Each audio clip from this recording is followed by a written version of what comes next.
1. Any of these. Object. Pick the object that has the behavior you want. We'll delete it later. Warehouse tab.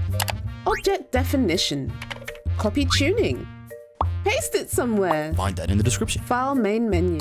2. Standalone recolor. Object. Pick the object you want to use. Customize it. Do the tags too. Warehouse tab. Tools. Extract tuning. Paste. Add to package. Click object tuning. Data. Edit the name. 3. Click XML. Search for super affordance. Delete what you don't want. Make it neat. Data. Copy name. Object definition. Paste name in tuning.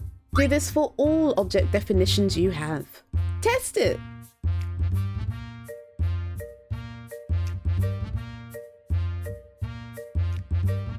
Oh, I think we're getting the hang of this. For more Pixie tips, don't forget to subscribe.